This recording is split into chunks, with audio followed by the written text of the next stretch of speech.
चलो शुरू करते हैं, ध्यान देना। सो कैविएट एम्प्टोर, सबसे पहली बात, कैविएट एम्प्टोर का मतलब क्या होता है सबसे पहले ये जानते हैं, ठीक है। फोकस करना। होमवर्क किया है सबने? रेगुलर चल रहा है तुम्हारा? ओके। सो कैविएट एम्प्टोर का मतलब क्या है सबसे पहले जानते हैं। कैविएट एम्प्टोर का मतलब होता है let the buyer be aware.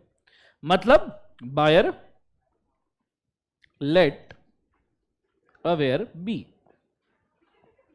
समझ में आ रहा है सबको? हाँ है ना? जोर से बोलो यस और नो।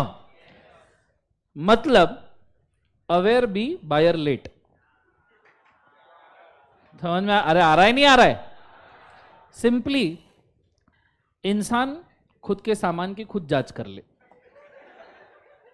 अरे let the buyer be aware. So basically बोला गया है कि कभी भी कोई बायर कोई चीज परचेस करना चाहता है, क्या करना चाहता है? कोई भी चीज परचेस, और वो इंस्पेक्शन करने लायक है, तो ऐसे सिचुएशन में बायर ने खुद के गुड्स का खुद इंस्पेक्शन करना चाहिए। फॉर एग्जाम्पल, तुम सब्जी मंडी में जाते हो मॉम वगैरह के साथ या अकेले। मॉम के साथ जाने की रिस्क ले नहीं सकते, लोग गाली देना शुरू कर देते अपने को। बोलो हाँ है ना? सो सब्जी मंडी जाते हो और समझो सब्जी मार्केट में आके तुमने टमाटर खरीदने की कोशिश की। औकात नहीं अपनी, बट अपन ने की कोशिश। सो अगर सब्जी मार्केट में आके हमने टमाटर खरीदने की कोशिश की, तो हम पहले टमाटर जब खरीदते हैं तो चेक कर लेते हैं, इधर से ऐसे गोल गोल घुमा के कैसा है, लाल है पूरा, कड़क, अरे कड़क, अरे नालायक लोगों, कुछ बोलना ही पाप है तुम्हारे लिए। सो बेसिकली देखा जाए तो हम सब्जी मार्केट में जाके जब भी सब्जी लेते तो ऐसा हम पूरा का पूरा ट्राई करते कि सब्जी फ्रेश है नहीं है, सब्जी खाने लायक है नहीं है, किस प्रकार की सब्जी, ये सब चीजें हम ट्राई करते हैं। बोलो हाँ है ना? अरे जोर से यस और नो। कभी ऐसा होता है तुम सब्जी मार्केट में गए, एकदम सड़े सड़े से टमाटर उठा के लाए? Obviously not. सो सब्जी मार्केट में रूल अप्लाई हो सकता है let the buyer be aware, कि बायर ने खुद ने अवेयर होना चाहिए। पर याद रखना, let the buyer be aware ये रूल सिर्फ तभी अप्लाई होता है, फोकस कीजिएगा, ये रूल सिर्फ तभी अप्लाई होता है जब गुड्स जो है ना वो इंस्पेक्टेबल है। वो क्या है बोले एक बार उसे? इंस्पेक्टेबल। इंस्पेक्टेबल का मतलब क्या होता है कि आप उनका इंस्पेक्शन करके देख सकते हो गुड सही है या नहीं है। जब आप इंस्पेक्शन करके देख सकते हो गुड सही है या नहीं है, तो ही जाके कैविएट एम्प्टर अप्लीकेबल होता है, अदरवाइज कैविएट एम्प्टर आपको अप्लीकेबल नहीं होगा। जिन गुड्स का इंस्पेक्शन कर ही नहीं सकते, आप उसमें कैविएट एम्प्टर कैसे लगाओगे? फॉर एग्जाम्पल, तुम एप्पल के शोरूम में गए और तुमने सेलफोन देखा आईफोन 15। आईफोन 15 देखने के बाद में तुमने आगे पीछे से देखा गेम ओवर हो गया, तुम उसका ऊपर का अपीयरेंस जान सकते हो क्या है, पर अंदर कौन सी मशीनरी लगाई है, कितनी रैम है, कितना क्या प्रोडक्ट है, ये तुम्हें बाहर से देखने से पता चलेगा क्या? जोर से बोले ऐसा नो। हो सकता है सिर्फ डब्बा वो 2 मिनट के लिए चले और बाद में बंद हो जाए। बोलो हाँ या ना? अरे बोले ऐसा नो। तो ऐसे सिचुएशन में हम कैविएट एम्प्टोर सिर्फ उन गुड्स पे लगा सकते हैं जो गुड्स इंस्पेक्टेबल है। जो गुड्स इंस्पेक्टेबल नहीं है नॉर्मल डिलीजेंस से, उसको कैविएट एम्प्टोर एप्लीकेबल नहीं होता। तो इसके लिए मैं एक छोटा सा चार्ट ड्रॉ कर रहा हूं, आप भी साथ साथ में कर लेना।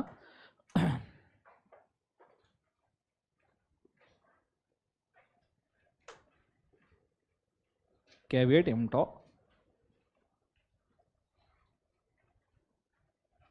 ठीक है। इसको डिवाइड करो 2 पार्ट में। पहला इंस्पेक्टेबल गुड्स,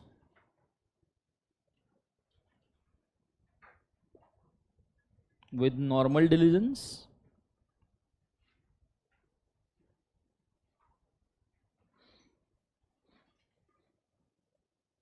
दूसरा not inspectable goods,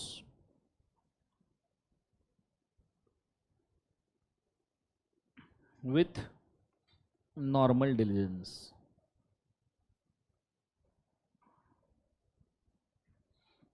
इंस्पेक्टेबल गुड्स है with the normal diligence, caveat emptor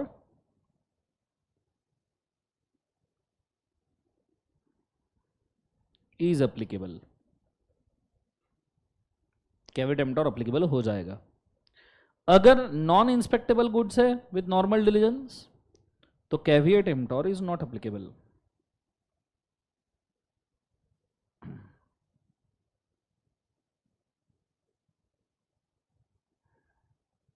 caveat emptor does not apply. ठीक है,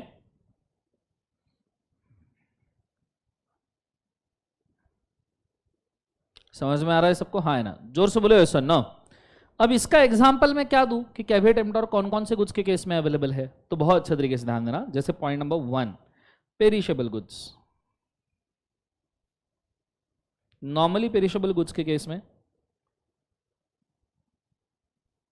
कैविएट एम्प्टोर एप्लीकेबल होता है। फॉर एग्जांपल वेजिटेबल्स,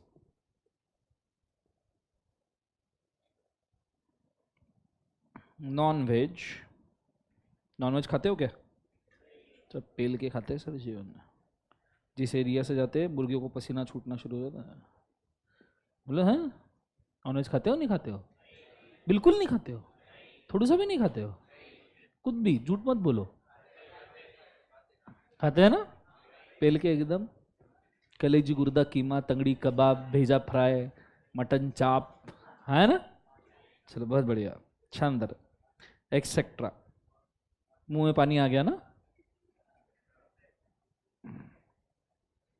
यहां तक लिख लिया सबने? बोलो हाँ है ना? एवरीबडी यस और नो?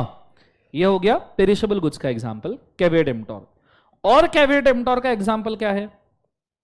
और कौन सी ऐसी चीज है जो कैविएट एम्प्टोर में हम कंसिडर कर सकते हैं? आप ऐसा समझ लो, नॉर्मली आप कैविएट एम्प्टोर में कंसिडर कर सकते हो फर्नीचर।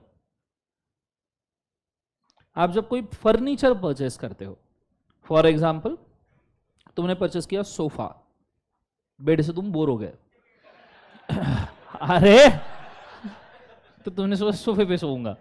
सो तुमने अगर परचेस किया, क्या बोले एक बार उसे? सोफा। तो जब भी सोफा परचेस करते हो ऐसे देख के चल ले ले, ऐसा होता है क्या? बैठ के देखते हो, सो के देखते हो, कितना मुलायम है, ठीक है? क्या कूद के ऐसी हरकतें करता है तू जीवन में मॉल में जाके? सो फर्नीचर जब आप परचेस, अलमीरा वगैरह आप जब परचेस करते हो तो अलमीरा आप ओपन वगैरह करके देखते हो कितना स्पेस है, कैसा स्पेस है। और furniture normally with the open eyes, proper diligence is inspectable. Furniture में कोई टेक्निकल ग्लिच नहीं होता है कि फर्नीचर में कितना रैम लगा है, ऐसा होता है क्या सिचुएशन में? जोर से बोले एक बार यस और नो। तो ऐसे सिचुएशंस में कैविएट एम्प्टोर अप्लाई किया जा सकता है फर्नीचर के सिचुएशन में, जो ऑर्डिनरी प्रूडेंस से आइडेंटिफाइबल सिचुएशन है। क्लियर है कंसेप्ट सबको? हाँ है ना? So furniture for example sofa, bed, अलमारी एक्सेट्रा, या कपबोर्ड। और कौन सी चीज है जो कैविएट एम्प्टोर से आप आइडेंटिफाई कर सकते हो? बोलो बोलो बोलो, है क्या? बोलो और क्या आइडेंटिफाई कर सकते हो कैविएट एम्प्टोर से? कपड़े, क्लोथ्स। ठीक है, क्लोथ्स कैविएट एम्प्टोर से आइडेंटिफाई हो सकता है ना? जब तुम कपड़े परचेस करने जाते हो तो प्रॉपर तुम देखते हो कि कितना मुलायम कपड़ा है, कितना टफ कपड़ा है। जीन्स है तो कैसी है, उसको 2-3 बार खींच के देखते हो। बोलो हाँ या ना? फिर उसको ट्रायल रूम में ट्राई करके देखते हो, तुम्हारे ऊपर वो कैसा जचता है ये तुम देखते हो। बोलो हाँ या ना? तो ऐसे सिचुएशन में so clothes for example jeans, T shirt etcetera. समझ में आ रहा है सबको? हाँ है ना? सो इन चीजों को कैविएट एम्प्टोर लगता है। ये जो चीजें होती है इनको क्या लगता है? बोले एक बार जो से कैविएट एम्प्टोर। पर कुछ चीजें ऐसी है जिनको कैविएट एम्प्टोर लगता ही नहीं है। अब ऐसी कौन सी चीजें है? तो इसके एक्सेप्शंस की ना बच्चों एक पूरी लिस्ट है। देखो सबसे पहला इसमें अपन एक एक करके लिखेंगे, ठीक है? When a buyer makes known to the seller particular purpose for which the goods are required and relies on the seller's skills, it is a duty of the seller to supply such a goods. जब buyer seller के skills के ऊपर depend होके उसे बोलता है कि मुझे कोई स्पेसिफिक चीज के लिए गुड्स चाहिए, तो ऐसे सिचुएशन में कैविएट एम्प्टोर एप्लीकेबल नहीं होगा, क्योंकि यहां सेलर का जजमेंट है कि आपने क्या देना है क्या नहीं देना है। फॉर एग्जाम्पल फर्नीचर में ही मैं एग्जांपल ले रहा हूं। तुम फर्नीचर लेने के लिए मार्केट में गए, तुमने बोला कि तुम्हें जो फर्नीचर है वो कुछ इस प्रकार का चाहिए कि रोजवुड चाहिए, वो स्पेसिफिक इंटीरियर को मैच होने वाला चाहिए, फर्नीचर में कहीं पे भी कट्स और कोन्स नहीं चाहिए, स्पेरिकल फर्नीचर चाहिए या कर्व वाइज फर्नीचर चाहिए। तो ऐसे सिचुएशन में you have to depend on the seller skill. आप देख के ये नहीं बोल सकते कि रोजवुड कौन सा है, शीशम वुड कौन सा है, सागवान कौन सा है, चंदन कौन सा है, यू डोंट नो। कंसेप्ट समझ में आ रहा है सबको, हाँ है ना? So you must tell him what is your requirement. आपने बताना जरूरी है कि आपकी रिक्वायरमेंट क्या है। एक और तरीका हो सकता है जिसमें कैविएट एम्प्टोर नहीं लगेगा। आप जाते हो मॉल वगैरह, आप कहीं पे भी मतलब कोई भी चीज परचेस करने के लिए जाते हो, फॉर एग्जाम्पल तुम फोन परचेस करने के लिए भी चले गए, तो तुम फोन में क्या बोलते हो? इन केस अगर तुम विजिट कर रहे हो तो तुम बोलते हो कि 20,000 के रेंज वाला फोन, 25,000 के रेंज वाला फोन दे, जो स्पीड वाला रहे, गेम अच्छे खेलते हैं उसके ऊपर, बाकी सब चीजें नहीं चली तो चलेगा, ठीक है? तो 25,000 के रेंज में आपका फोन जो गेम अच्छे से खिला सके, ये सेलर का स्किल है कि वो आपको ये कैसे कंप्लीट करके दे सकता है। कंसेप्ट समझ में आ रहा है मैं क्या कह रहा हूं? जोर से बोले एक बार सर। नो। सो बेसिकली तुमने जहां पे रिक्वायरमेंट बोल दिया, then it becomes a skill of the seller कि उसने आपको वैसी चीज प्रोवाइड करनी चाहिए। So when you purchase the goods as per your tailor made requirements, तो कैविएट एम्प्टोर सेलर के कैविएट एम्प्टोर वहां पे अप्लीकेबल नहीं होगा। तुमने टेलर मेड क्लोथ्स बोले तुम्हारी फिटिंग के, बाद में उसने टेलर मेड क्लोथ बना के दिए, तो ऐसे सिचुएशन है let the buyer be aware वाला सिचुएशन नहीं लग सकता, क्योंकि तुम उसके स्किल्स के ऊपर डिपेंड कर रहे हो। हाँ, बाद में तुम अल्टरेशंस वगैरह बोल सकते हो, बट ऑब्वियस सी बात है कि तुमने कॉन्ट्रैक्ट करके पैसे दिए हैं तो आप वो गुड्स को रिजेक्ट नहीं कर सकते। कंसेप्ट समझ में आ रहा है सबको, हाँ है ना? सो यहां पे पहला एक्सेप्शन आएगा, सब जन लिखेंगे दूसरे कलर के पेन से। When buyer depends on skill and judgment of seller and tells his requirements। जब बायर सेलर के जजमेंट के ऊपर डिपेंड कर लेता है खुद के रिक्वायरमेंट बोल के, तो कैविएट एम्प्टोर एप्लीकेबल नहीं होगा।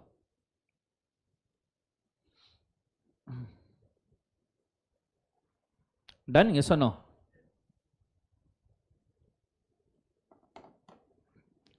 इतना लिख लिया सबने? बोलो बच्चों यस और नो?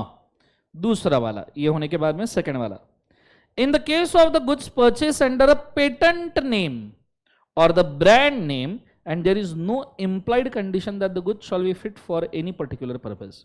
हमने पेटेंट या ब्रांड नेम में गुड्स परचेस किए हैं जिसके अंदर कोई भी रिक्वायरमेंट वगैरह का तुमने रिक्वायरमेंट नहीं बोला, पर पेटेंट ब्रांड नेम वाली चीजों को कैविएट एम्प्टोर एप्लीकेबल नहीं होता, let the buyer be aware applicable नहीं होता। जैसे यहां पे हम पहले लिख ले, फिर एग्जांपल लेते हैं। The goods purchased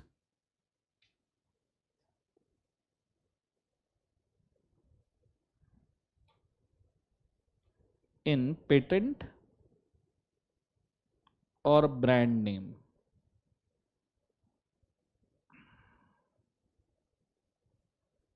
goods purchase in the patent और केवल एक बार उसे ब्रांड नेम। इसका बेस्ट एग्जांपल मैं आपको बोलूं, क्रॉक्स। क्रॉक्स सुना है? ऐसा ना? क्रॉक्स फुटवेयर है, बोलो हाँ है ना? महंगा आता है, 5-6 हजार का एक सैंडल बेचते हैं वो, बोलो ऐसा ना? पर वो ऐसा है भैया, पैर फटेगा, बाकी सब भी फटेगा, पर क्रॉक्स नहीं फटेगा। अरे बोलो ना हाँ या ना? तो बेसिकली अगर देखा जाए तो वो कम से कम 2-2.5 साल तक चलता है, घिस जाएगा पर वो फटेगा नहीं, और सभी सीजन्स में चलता है। उसको गर्म करो, ठंडा करो, बर्फ में रखो, कुछ भी करो, it will go on. Concept समझ में आ रहा है सबको, हाँ है ना? अब तुमने क्रॉक्स जब परचेस की ब्रांड नेम के अंदर, तो तुम उसका टफनेस सिर्फ पकड़ के बता सकते हो क्या? क्या तुम डिलीजेंस करके आइडेंटिफाई करके उसको घिस के बता सकते हो टफनेस कितना है? Obviously not. To you have to rely on the brand Crocs कि नहीं भाई ये चप्पल लेने के बाद में 2 साल तक चलेगी। Are you understanding? तो उस केस में कैविएट एम्प्टोर नहीं लगेगा, क्योंकि तुमने ब्रांड नेम का फायदा लिया है। ब्रांड ही इसलिए बना है क्योंकि वो गुड्स लॉन्ग समय तक चले। कंसेप्ट समझ में आ रहा है सबको, हाँ है ना? जोर से बोले ऐसा नो। ऐसा और कौन सा ब्रांड है जिसका खुद का स्किल सेट है? तो जैसे हम एप्पल का फोन अगर लेते हैं, ठीक है, तो हमको कहा जाता है कि it is having a best camera. Best का एक बार उसे कैमरा। अब इस सिचुएशन में कैविएट एम्प्टोर एप्लीकेबल नहीं होगा। अगर आप फोन लेते हो, दैट मीन्स दैट कि उसके अंदर बेस्ट कैमरा है। इतना महंगा फोन ले रहे हो, एप्पल का ले रहे हो, that means it should have a good camera. Concept समझ में आ रहा है सबको, हाँ है ना? ये मतलब कुछ चीजों के ब्रांड की पहचान उनके कुछ स्किल सेट से ही होती है कि ये स्किल सेट ये ब्रांड का बहुत सही वाला चीज है, ठीक है?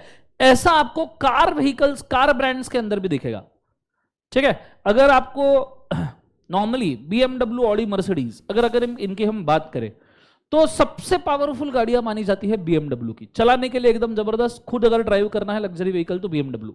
मर्सिडीज को शॉफर्स कार कहा जाता है, मतलब अगर आप ड्राइवर वगैरह रखने वाले हो, ड्राइवर आपकी कार चलाने वाला, तो it is suggested to have a Mercedes, क्योंकि वो पीछे आपको बैक सीट के ऊपर अच्छा कंफर्ट देती है।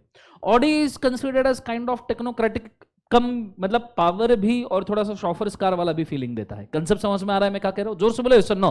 तो इनके ब्रांड की अपनी अपनी एक पहचान है, कंसेप्ट समझ में आ रहा है? So that's why car brands में भी आप जो ब्रांड परचेज करोगे उसको कैविएट एमिटर एप्लीकेबल नहीं होगा। कंसेप्ट समझ में आ रहा है सबको? हाँ ना?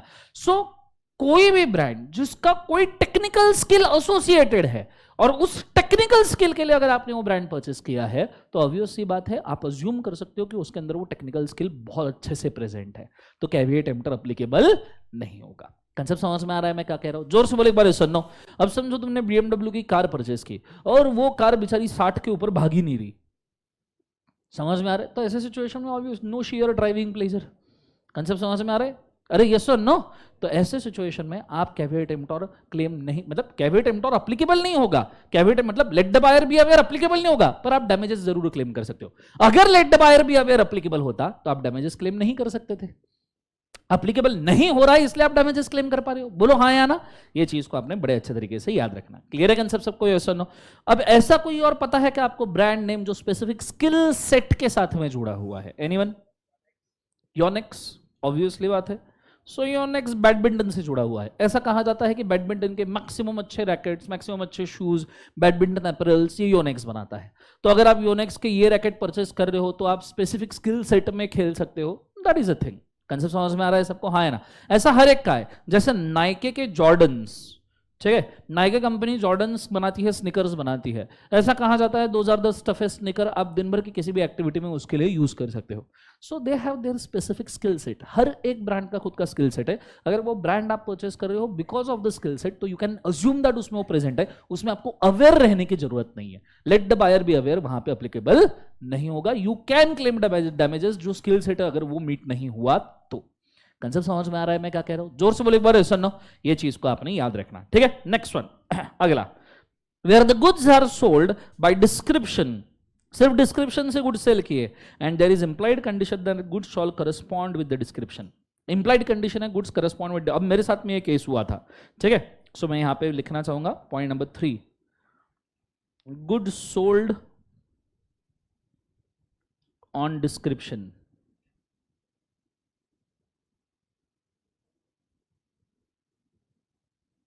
गुड सोल्ड ऑन क्या वाले बाजू से? डिस्क्रिप्शन।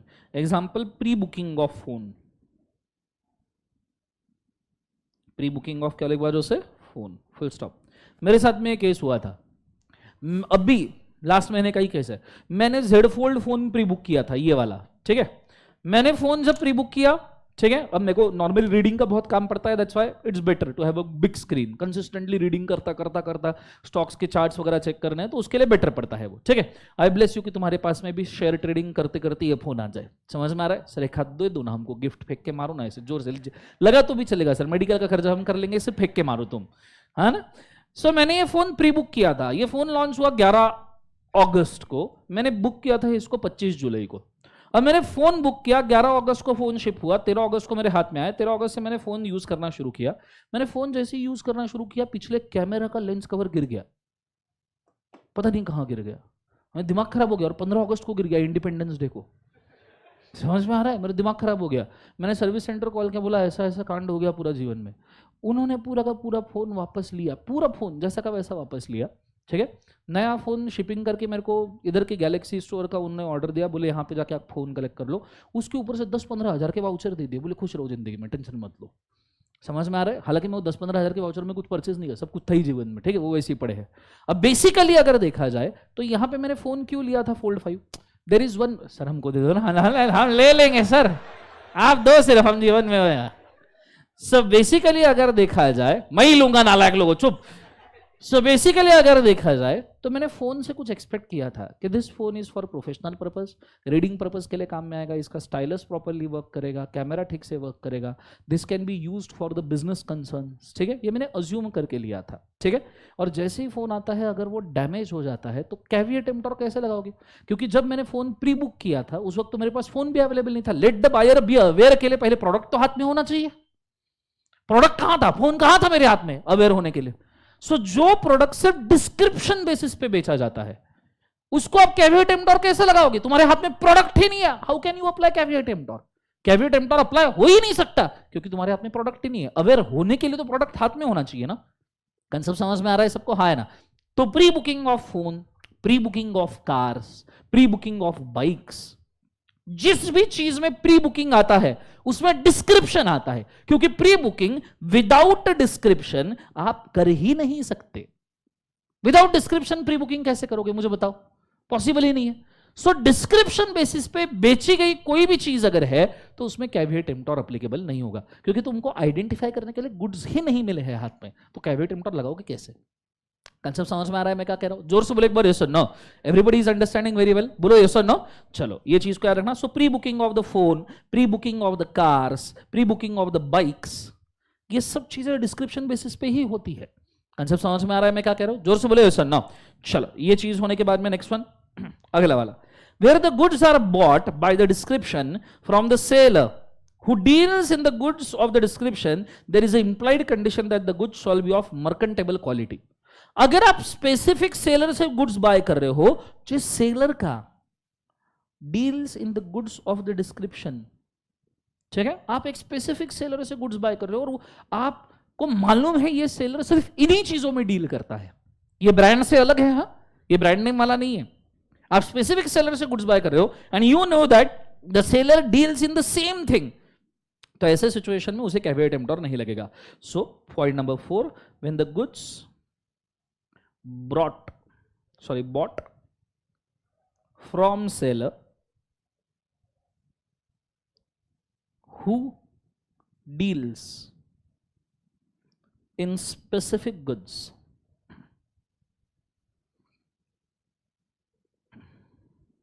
उसमें कैविएट एम्प्टोर नहीं लगेगा।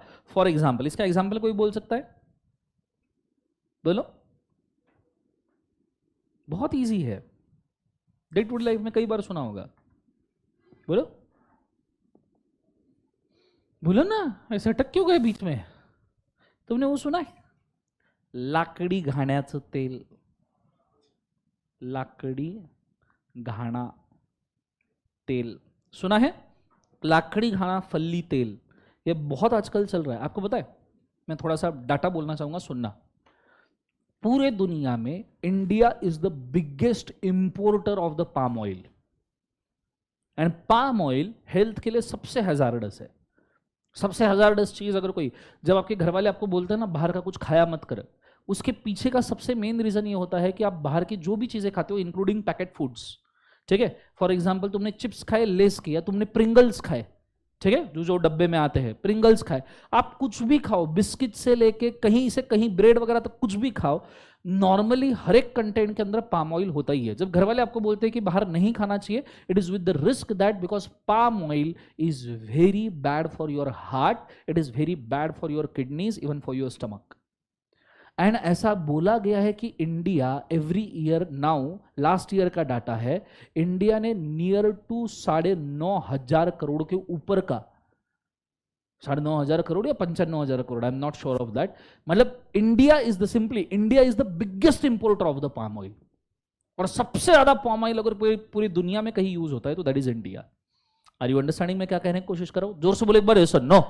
अब मैं आपको एक सिंपल सी चीज बोलूं, पाम ऑयल के इस यूसेज के वजह से, पाम ऑयल के इस क्या बोले एक बार से, यूसेज के वजह से, फोकस करना अच्छे से, पाम ऑयल के इस यूसेज के वजह से लोगों को बहुत सारे टाइप की बीमारियां शुरू हो गई है। आपने अगर देखा होगा तो इंडिया की जनता 140 करोड़ की है। यू विल सी बाय 2040, जब तक तुम्हारी जनरेशन वो फेज में आ जाएगी 30-35 के, you will see the highest rate of the diabetes, highest rate of the sugar and cholesterol level in 2040-2050 के बीच में इन इंडिया, क्योंकि सबसे ज्यादा पॉपुलेशन अपने पास ही होगी और सबसे ज्यादा पाम ऑयल इंपोर्टर अपन ही है। And this is bound to happen, ये होना ही है। इसलिए जब से घर पे वाले बोलते हैं ना कि हेल्दी खाना खाओ, that is very important. Concept समझ में आ रहा है सबको, हाँ है ना, हाँ ऑप्शन ही नहीं और तुम बाहर खा रहे तो बहुत डिफरेंट है। और आप जो तेल भी घर पे हम लाते हैं वो तेल भी नॉर्मली पाम ऑयल से स्टडीड होता है। हम जो रेडीमेड तेल लेते हैं ना, या सनफ्लावर ऑयल या ये अलग अलग जो राइस ब्रान ऑयल, उसके कंटेंट आपने कभी देखना, ये इतने खतरनाक लोग हैं कि जब आप उसके कंटेंट बोलते हो, आपने फल्ली तेल लाया तो फल्ली तेल में एक्चुअली ये रूल है, ठीक है, standard weights and measure acts का ये रूल है, जिसके अंदर बोला गया है कि उस कंटेनर में जो भी प्रोडक्ट है, उस प्रोडक्ट को बनाने में जिस चीज का सबसे ज्यादा यूज किया है वो डिसेंडिंग ऑर्डर में आपने लिखनी चाहिए। कौन से ऑर्डर में लिखनी चाहिए? डिसेंडिंग। डिसेंडिंग ऑर्डर मतलब फॉर एग्जांपल अगर मैं आपको बोल रहा हूं कि तुमने कोई जूस लिया, अब जूस के अंदर 30-40% अगर वाटर है, ठीक है, तो आपने सबसे पहले लिखना चाहिए 40% वाटर। फिर उसके बाद में आपने फ्रूट कंटेंट कितना है, तो 25% फ्रूट कंटेंट, तो आपने लिखना चाहिए 25% फ्रूट कंटेंट। उसके बाद में कोई फ्लेवर्स है तो फ्लेवर्स, उसके बाद में प्रिजर्वेटिव्स है तो प्रिजर्वेटिव, मतलब डिसेंडिंग परसेंटेज ऑर्डर में आपने लिखना चाहिए कि उसके अंदर क्या क्या इन्वॉल्व है। ये इतने खतरनाक लोग हैं, अगर आप कभी भी किसी पैकेट के ऊपर के इंग्रेडिएंट्स चेक करोगे ना, स्पेसिफिकली ऑयल, सनफ्लावर ऑयल, ये सभी जितने भी ऑयल्स होते हैं, वो देखना सबसे स्टार्टिंग में हो सकता है आपको देख के मिले, वहां पे लिखा हुआ रहे पाम ऑयल। समझ में आ रहा है? पर वो पाम ऑयल का परसेंटेज नहीं बोलेंगे, उसके अपने को लगता है परसेंटेज नहीं लिखा है तो थोड़ा सा ही होगा, but it is the highest percentage cover उसका ही होगा उस पैकेट के अंदर, भली परसेंटेज ना रखे, क्योंकि उसको डिसेंडिंग ऑर्डर में लिखना जरूरी है। तो ये चीज को आपने याद रखना। इंडिया, ये देखो सिंपल सी बात है, अगर बिगेस्ट इंपोर्टर इंडिया है पाम ऑयल का, तो खाया तो सबने है, बोलो हाँ या ना? Now we have to just be conscious कि हम इसको खाएंगे नहीं। ऑब्वियसली बात है, हम खाना बंद कर देंगे तो इंपोर्ट कम हो जाएगा, इंपोर्ट कम हो जाएगा तो obviously will be healthy India. Concept समझ में आ रहा है सबको? हाँ है ना? जोर से बोलेगा सर नो। अब ये तो दिखते हुए हेल्थ हजार्ड्स है, इसके मेंटल हजार्ड्स का तो कोई फिलहाल रिजल्ट ही बाहर नहीं आया है। वी नेवर नो, उसका रिजल्ट आने के लिए 10-15 साल लग जाएंगे। क्लियर है कंसेप्ट सबको? यस और नो? अब मैं अगर बोलूं तो इसलिए इसके लिए, हाँ, ये जो चीजें मैं बोल रहा हूं, जैसे लाकड़ी घाने का तेल वगैरह, इनके लिए थोड़ा सा पैसा ज्यादा लगेगा, पर हॉस्पिटल के खर्चे से ज्यादा दिस इज बिट इंपॉर्टेंट, ठीक है। बाकी थोड़े से शॉक कम कर लेंगे, एक पार्टी कम कर लेंगे, और ये चीज को अगर हम यूज करें तो बहुत काम में आ सकती है, ठीक है। हालांकि आपकी जनरेशन ऐसी नहीं है जिसको ये सब चीजें मैं समझाऊं, ठीक है, but still I am trying. अब ये लाकड़ी खाने का तेल जो है ना, ये स्पेसिफिक लोग स्पेसिफिक एरिया में स्पेसिफिक तरीके से ही बनाते हैं, इसमें अलग अलग आता है। यू गेट द मूंगफली वाले लाकड़ी खाने का तेल, यू गेट खोबरा वाला लाकड़ी खाने का तेल, समझ में आ रहा है। और वो बेसिकली आपके सामने वो मशीन पूरी की पूरी फिल्टर करा के 3-4 घंटे की प्रोसेस करा के आपको आपकी तेल की बोतल बना के दे सकते हैं। तिल का तेल निकाल सकते हैं, जवस का तेल निकाल सकते हैं। तो ऐसे सिचुएशन में अगर आप किसी सेलर के पास जा रहे हो जो बोल रहा है लाकड़ी खाने का तेल, मतलब लकड़ी के घाना, घाना मीन्स प्रेसिंग मिल, सो लकड़ी के प्रेसिंग मिल के अंदर अगर बनाया हुआ तेल है, it is the healthiest oil for the body. Reason being उसके अंदर कुछ वुड एलिमेंट्स भी आते हैं। हम वैसे भी खाना खाते हैं तो क्या खाते हैं? वुड ही खाते हैं ना।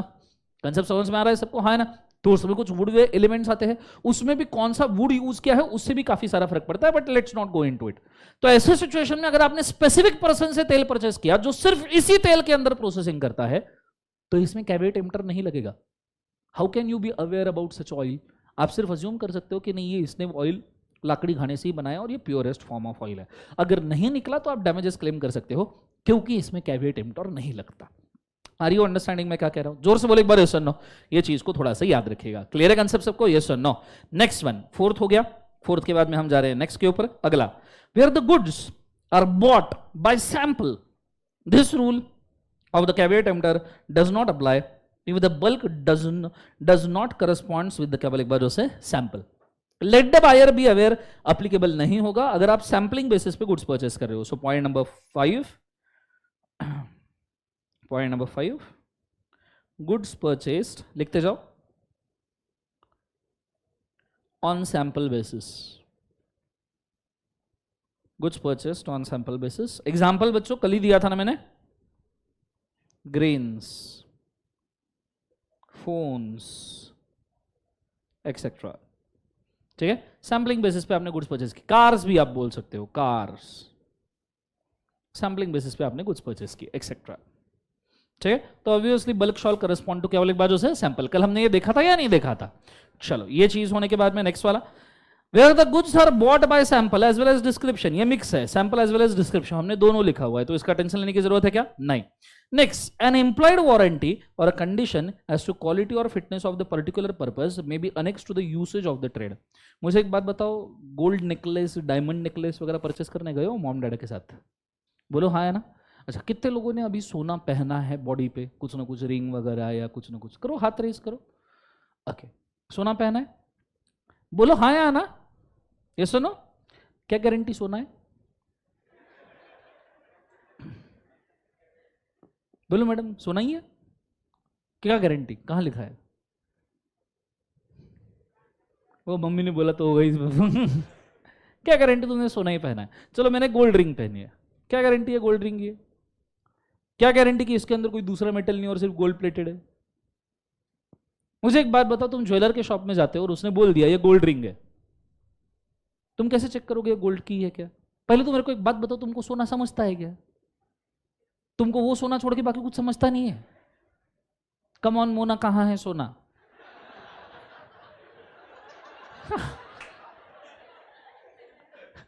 समझ में आ रहा है सबको? हाँ ना? तो तुमको गोल्ड समझ में आता है क्या? अरे जोर से बोले ऐसा नो।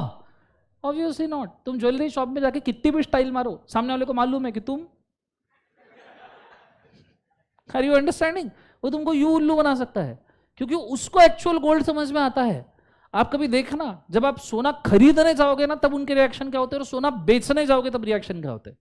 तुम रिंग निकालो उनके सामने, रखो ये सोने की है करके, वो बाकायदा जेब से पत्थर निकालेगा, किधर से तो भी वो पत्थर के ऊपर रिंग घसेगा, उसके अंदर 1 ग्राम सोना वो वेस्ट कर देगा, पर जब तक वो कंफर्म नहीं होता नहीं सोना है तब तक वो खरीदेगा नहीं आपसे।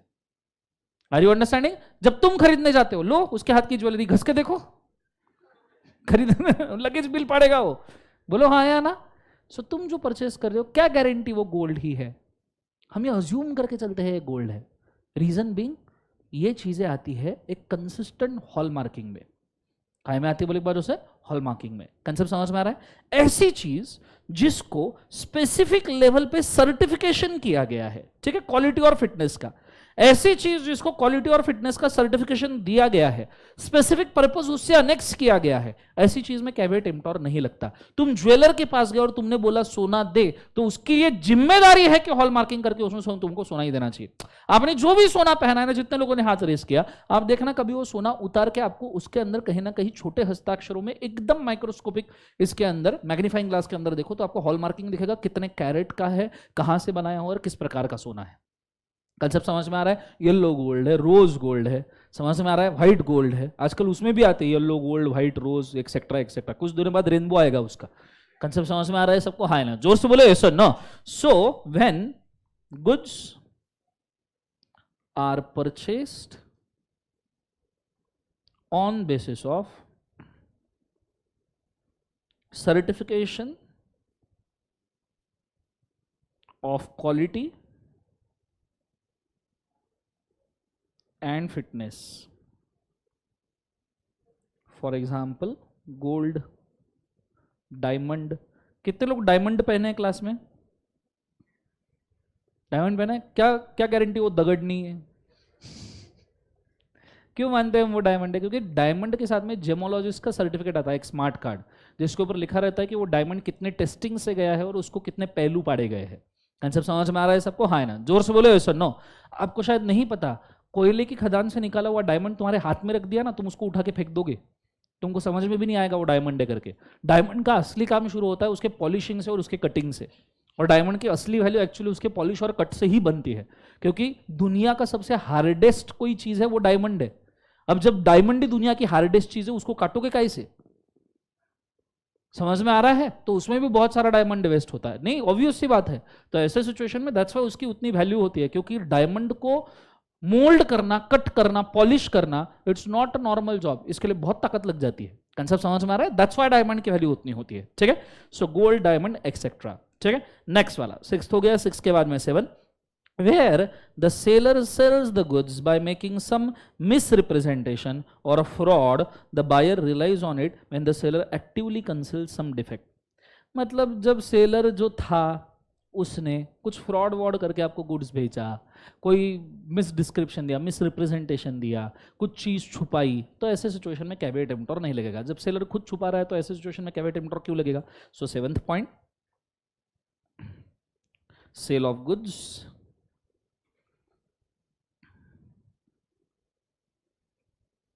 by fraud, concealment और मिसरिप्रेजेंटेशन। फ्रॉड, कंसल्टेंटमेंट और मिसरिप्रेजेंटेशन। आपने एक केस सुना होगा, या आपके घर मतलब घर के आसपास में कई बार हुआ होगा। ऐसे तुमने घर में या रिलेटिव्स में केस सुना होगा कि एक डोर टू डोर सेलर आया, उसने हिप्नोटाइज कर दिया और कुछ तो ही बेच के चला गया। सुना है आपने? सुना है? नहीं सुना है? ऐसे होता है हाँ। मतलब स्पेसिफिक कोई हिप्नोसिस का थोड़ा बहुत कोर्स कर लेते हैं, वो कुछ तो भी प्रोडक्ट लेके आते हैं, तुमको पेल के चले जाते हैं। तुम बाद में सोचते रहते हो कि जिंदगी में तुमने उससे परचेस ही क्यों किया करके। कंसेप्ट समझ में रहा? This happens, so be very aware. लोगों ने अलग अलग टेक्निक, निंजा टेक्निक निकाले तुमको बेच डालने के। समझ में आ रहा है सबको? हाँ है ना? सो ऐसे सिचुएशन में फ्रॉड कंसेलमेंट वगैरह से अगर बेच रहा है तो कैविएट एम्प्टोर नहीं लगेगा। तो 7 एक्सेप्शन है कैविएट एम्प्टोर के। कितने एक्सेप्शन से बोले एक बार? सर 7। पहला कौन सा है बच्चों बोलो? When you are depend on the judgment and the skill of क्या बोले एक बार से सेलर। दूसरा क्या है? Purchase under the patent name और क्या बोले एक बार से ब्रांड नेम। तीसरा क्या है? Good sale by description. चौथा क्या है? Who deals in the specific category of the goods. पांचवा क्या है? Sale by sample. छठवा क्या है? On the basis of certification of the quality and fitness. और सातवा क्या है? Fraud, concealment and misrepresentation. कभी अगर तुमको कैविएट एम्प्टोर के बारे में पूछा तो ऊपर जो मैंने पहले तो डेफिनेशन सिंपल है, let the buyer be aware, उतना लिख सकते हो कि उसका डेफिनेशन पॉइंट लिखवा के दो। लिख लो जीवन में, तुम भरोसा नहीं तुम्हारा। कैविएट एम्प्टोर का मतलब क्या है? इट मीन्स, नीचे लिखो ऊपर लिखो किधर भी लिखो, let the buyer be aware, the buyer shall use his ordinary diligence for use of, for inspection of goods,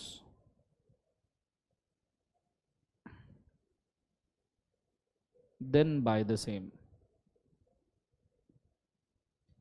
then buy the क्या लिख बार उसे सेम, फुल स्टॉप। लिव लगाया।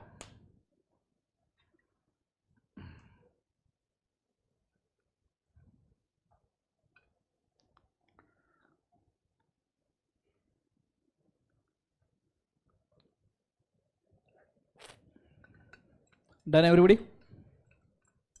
हो गया सबका? यहां पे कैविएट एम्प्टोर क्या होता है बोले एक बार जो से खत्म। सभी पॉइंट्स मैंने आपको बना के दिए हैं, थोड़ा सा डिस्क्रिप्शन ऐड करके लिख पाओगे इसको अच्छे से? अरे बोलो ना हाँ या ना। ये चीज होने के बाद में नेक्स्ट चीज के ऊपर हम जा रहे हैं, transfer of ownership and delivery of the goods. Are you guys ready? नीचे हेडिंग डालना रजिस्टर में, transfer of ownership and delivery of goods.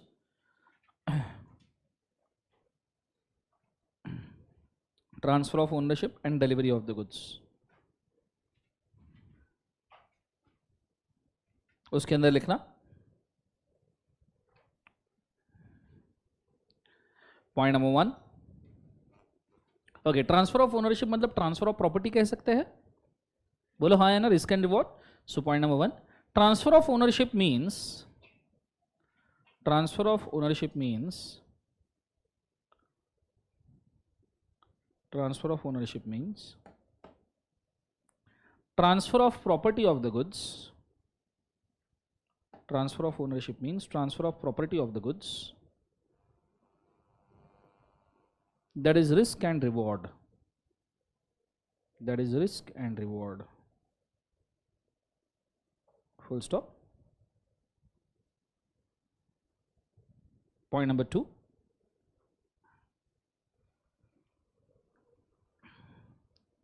the primary rule regarding the same, the primary rule regarding the same is that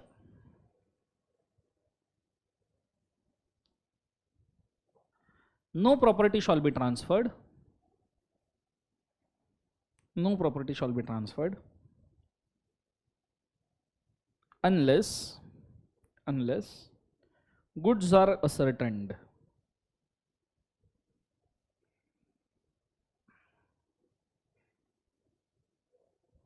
goods are ascertained,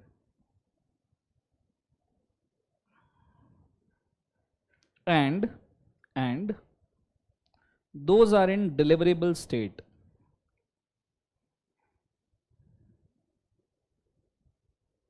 goods are in deliverable state।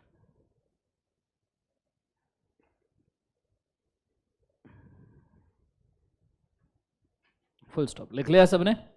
जोर से बोले sir no. Okay, अब बहुत अच्छे तरीके से ध्यान देना कि प्रॉपर्टी कब ट्रांसफर होती है, ठीक है।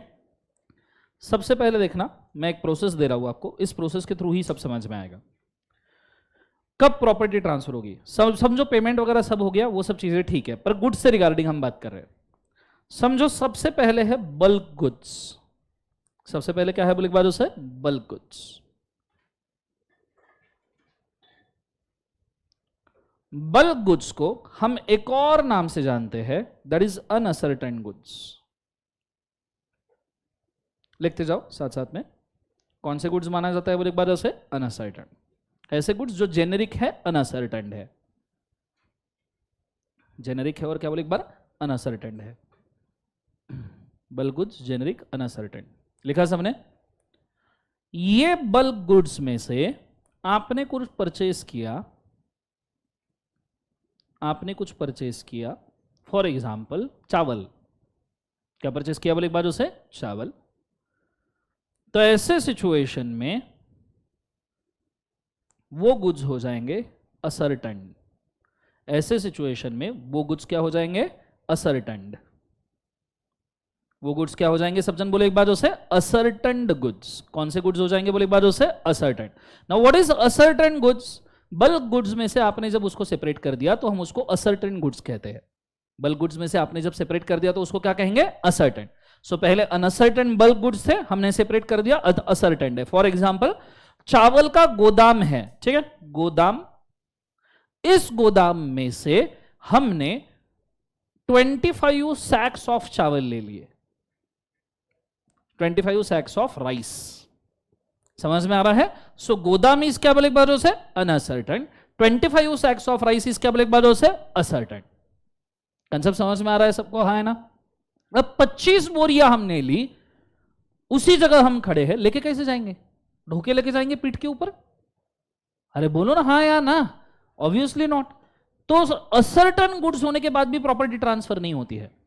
असर्टेन गुड्स के बाद में आपको उसको लाना पड़ता है डिलीवरेबल स्टेट में। कौन से स्टेट में लाना पड़ता है बोले एक बार उसे, deliverable state. What is deliverable state? Deliverable state का मतलब होता है where buyer is bound to take the delivery. Where the buyer, ऐसा स्टेट जिसमें buyer is bound to take the delivery. Where buyer is bound to take क्या बोले एक बार उसे, डिलीवरी। बायर को डिलीवरी लेना इसेंशियल है, बहुत जरूरी है। मतलब ऐसे सिचुएशन में आपने गुड्स लाके रखे कि अब बायर इसको उठा के लेके जा सकता है, तो डिलीवरेबल स्टेट में आ गए।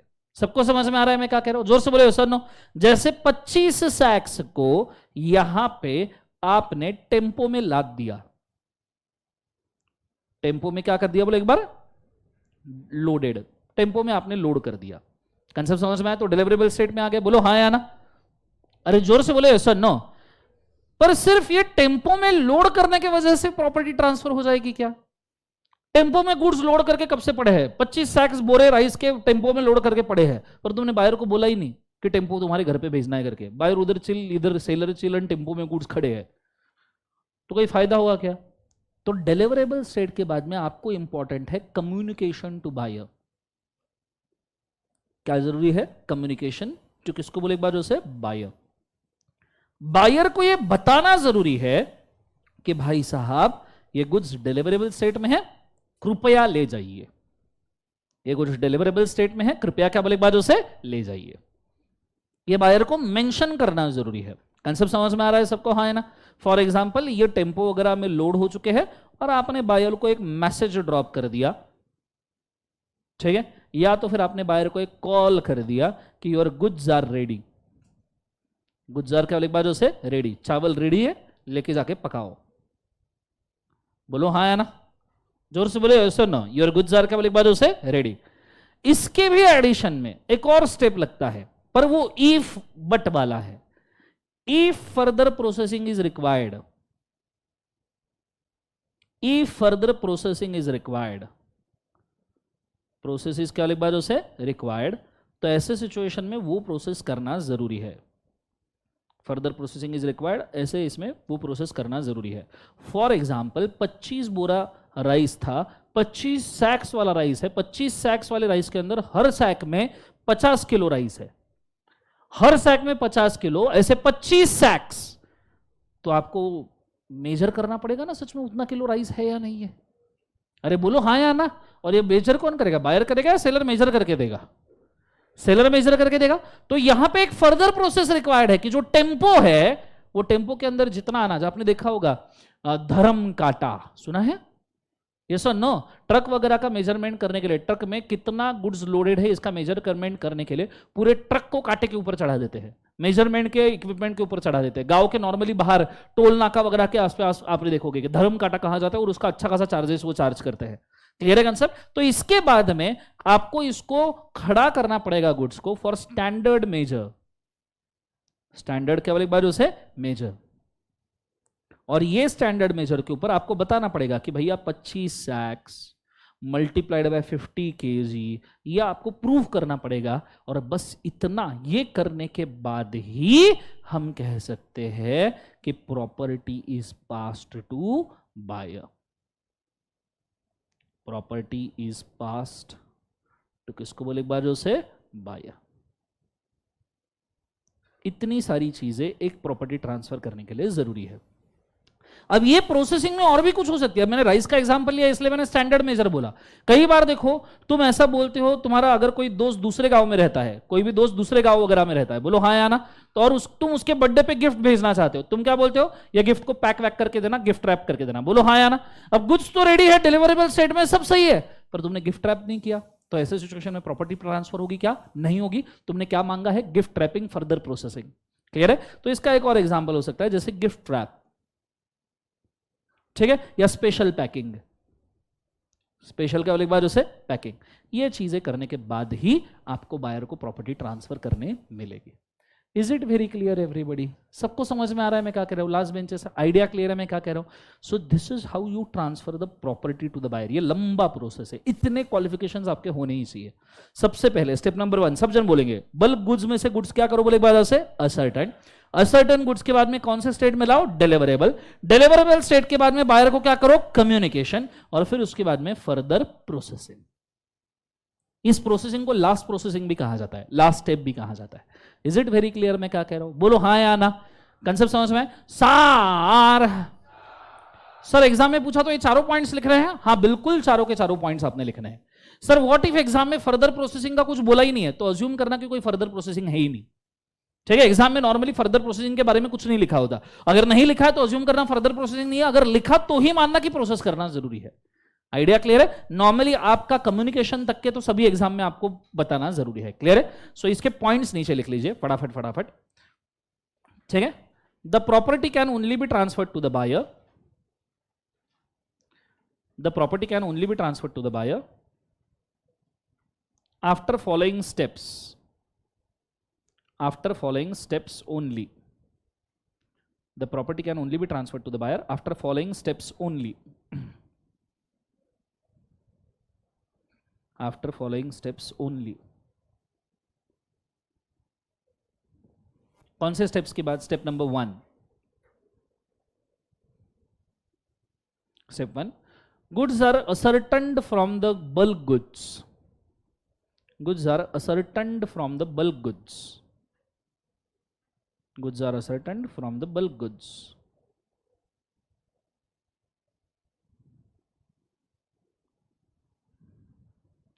Point number 2, the goods are put in deliverable state. The goods are put in deliverable state. The goods are put in क्या बोले एक बार उसे? deliverable state. Point number 3, the communication is made to the buyer. The communication is made to the buyer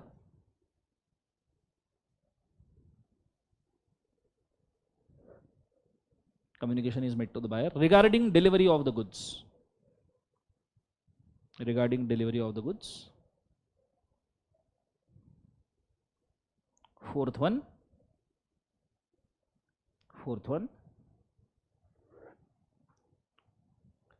if in case further processing is required, if in case further processing is required,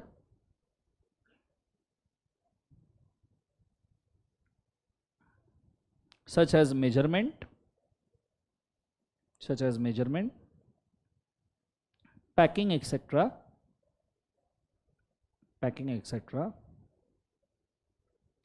it is also done. It is also क्या बोले एक बार, done, full stop. ये सब चीजें होने के बाद ही हम क्या मानेंगे कि आपकी प्रॉपर्टी किसको ट्रांसफर हो चुकी है, बोले एक बार जो से बायर। कंसेप्ट समझ में आ रहा है सबको, हाँ है ना? जोर से बोलो सर, नो। ओके, ये चीज को आपने याद रखना। उसके बाद में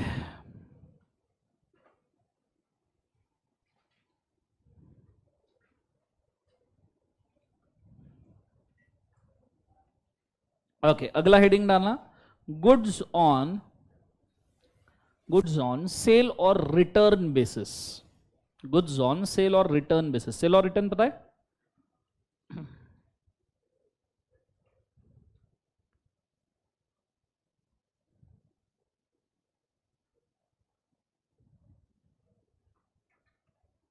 सेल और return basis. When, point number 1, when seller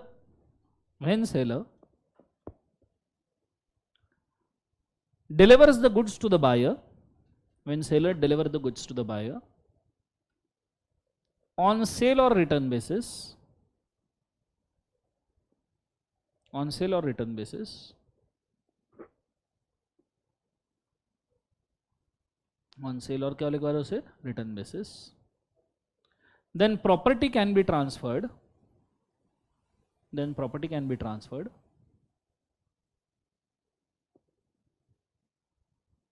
only when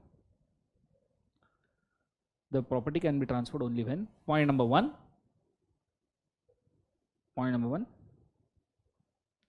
buyer signifies acceptance of the goods, buyer signifies acceptance of the goods,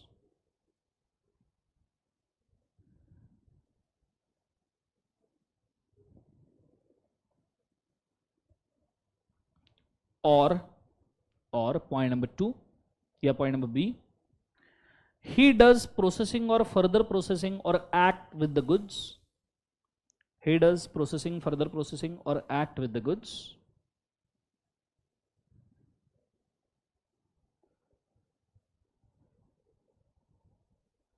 processing, further processing or act with the goods, or point number C, where he retain the goods beyond reasonable time, where he retain the goods beyond reasonable time without any communication, without any communication, retain the goods beyond reasonable time without any communication. Point number 2, point number 2, in case of return of the goods, in case buyer chooses to return the goods, in case buyer chooses to return the goods,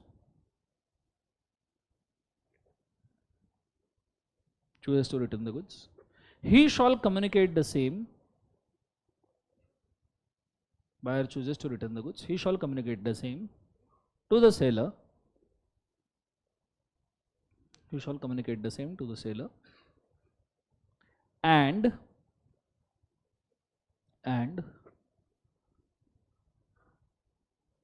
seller shall take a steps for such a return,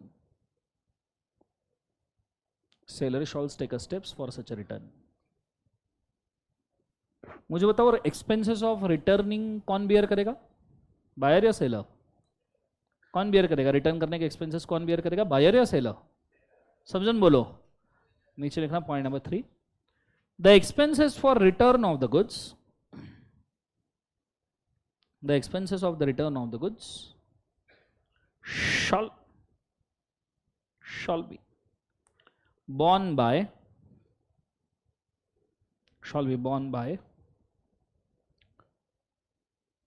किसने, buyer या seller? Buyer या seller? Shall be borne by, मैं नहीं बताऊंगा,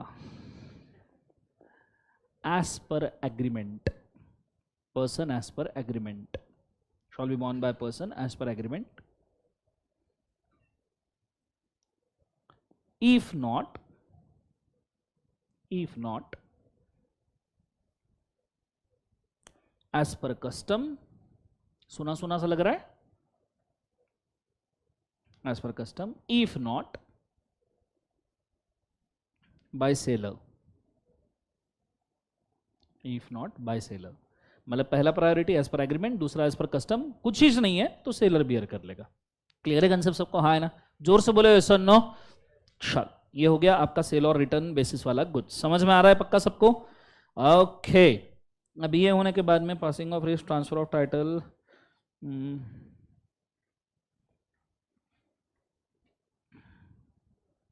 okay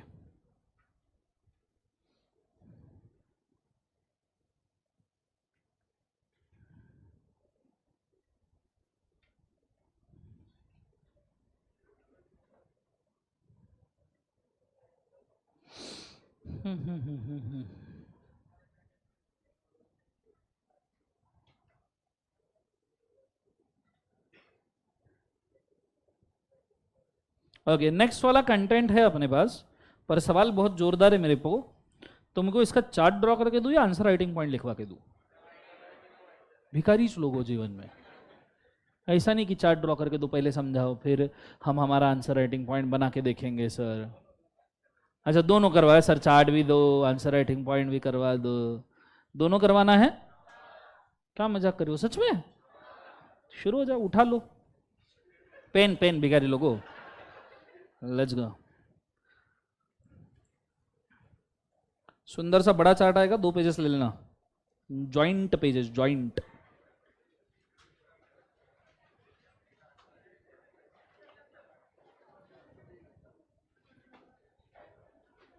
Are you guys ready?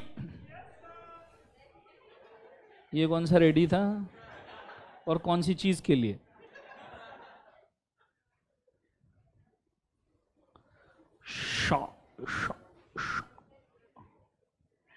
मस्त 2 page पे लिखना है।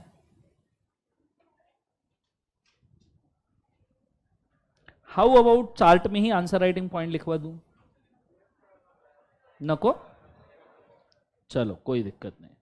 सबसे पहले समझते हैं कि गुड्स का टाइटल कौन कौन ट्रांसफर कर सकता है। गुड्स अगर जो बेचने वाला है, कौन कौन पर्सन ऐसा है जो आपको गुड्स बेच सकता है। तो हमने वो देखा है, वो अरे कॉन्ट्रैक्ट एक्ट के एंड में performance of contract, performance by, mercantile agent, joint owner. Ghajini लोगों कुछ याद है? क्या मालूम जीवन में, लिखो। पहला by agent,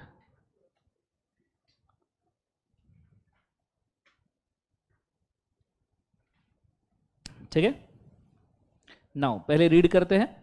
cell by mercantile agent, the sale made by mercantile agent of the goods for the document of the title to the goods would pass a good title to the buyer in the following circumstances: if he was in possession of the goods or document with the consent of owner, if the sale was made by him when acting in ordinary course of business, if the buyer had acted in good faith and has at the time of the contract of sale no notice of the fact that the seller had no authority to, क्या बोले एक बार जो से, cell.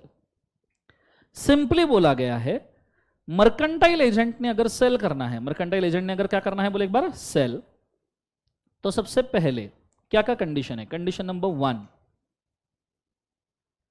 He must be in position of goods physically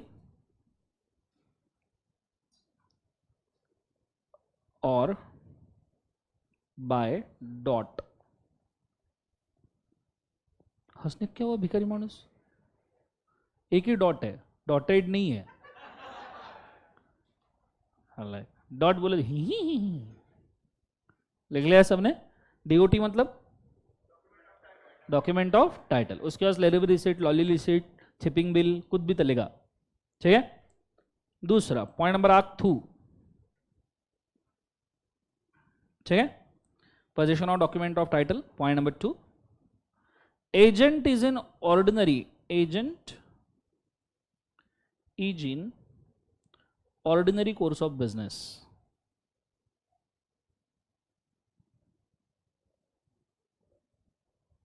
agent is in ordinary course of क्या लिखा उसे? Business. Point number 3,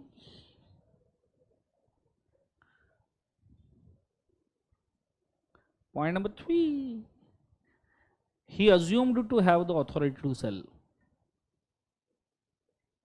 assumed to have authority to sell। मतलब मर्केंटाइल एजेंट सिर्फ तभी सेल कर सकता है, एक तो उसके पास फिजिकली गुड्स है या डॉट में है, या तो फिर ऑर्डिनरी कोर्स, एंड दोनों के बीच में एंड है, एंड वो ऑर्डिनरी कोर्स ऑफ बिजनेस में गुड्स बेच रहा है, एंड हम अज्यूम कर रहे हैं उसके पास सेल की अथॉरिटी है। So this is the first person other than seller. अच्छा, हम ये चार्ट क्यों देख रहे हैं? हम ये देख रहे हैं कि other than the owner of the goods, other than जिसके पास टाइटल है, ऐसा कौन कौन है जो गुड्स को बेच सकता है? तो ओनर छोड़ के ओनर का अगर एजेंट है तो वो गुड्स बेच सकता है। समझ में आ रहा है क्या? अरे मेरे सुस्त रत्नो, समझ में आ रहा है क्या? पायो रे पायो रे पायो रे पायो रे, सुस्त रतन पायो। समझ आ रहा है नहीं आ रहा है तुमको? ऐसे भूत जैसे क्यों दिख रहे हो फिर तुम? खाना वाना खा के तुम क्या मतलब सुस्ता जाते हो? इसका चेहरा देखो, ये कैवे का। खाने के साथ गांजा मिलाया था क्या तूने?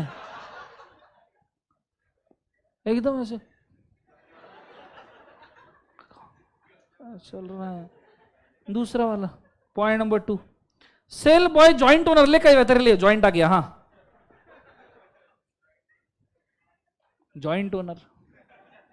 ओके, सो सेल बाय किसने बोले एक बार जैसे? Joint owner. If one of the several joint owner, 5-6 joint owner थे, उसमें से एक जॉइंट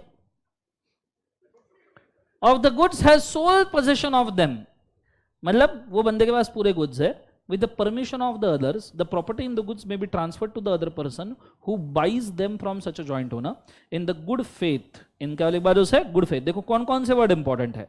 सबसे पहले उसके पास पोजीशन है, दूसरा दूसरे जॉइंट ओनर्स का उसके लिए परमिशन है, तीसरा आप उस जॉइंट ओनर से गुड फेथ में बाय कर रहे हो, and does not at the time of the contract of sale have a notice that seller has no authority, उसके पास में अथॉरिटी है। 4 चीजें जॉइंट ओनर के सेल के लिए नेसेसरी। एक बार चारों बोलो। पहला कौन सा है? पोजीशन, दूसरा परमिशन, तीसरा गुड फेथ और चौथा अथॉरिटी। कंसेप्ट समझ में आ रहा है सबको? हाँ है ना? जोर से बोलो यस और नो। ये 4 वर्ड के ऊपर हमको फोकस करना है, ठीक है। सो आ जाए बाय जॉइंट ओनर लिखना। नेक्स्ट वाला by joint owner, joint owner. Joint owner भी गुड सेल कर सकता है। First point number 1, if he, जगह पूरी की ना अपने को, थोड़ा सा एडजस्टमेंट मारना पड़ेगा गाइज, गाइज।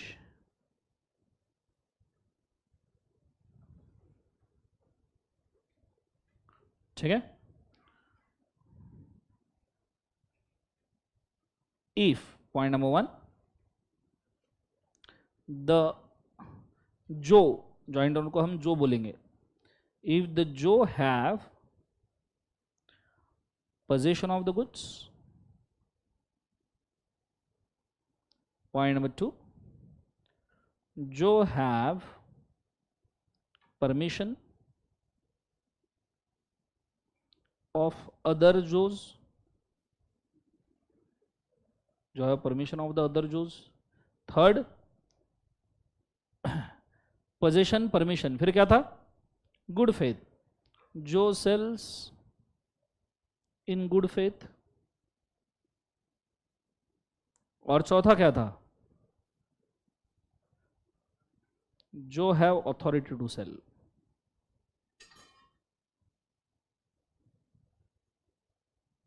जो है ऑथोरिटी टू सेल। नशे चल रहे बॉटल के साथ। क्या भर के लाए उसमें? किसकी बोतल गिर गई? चलो डन एवरीबॉडी, लिख लिया सबने। सो this is for joint owner. किसके लिए बोले एक बार उसे? Joint owner. लीव लगा, लीव आकी बिगी बिगी।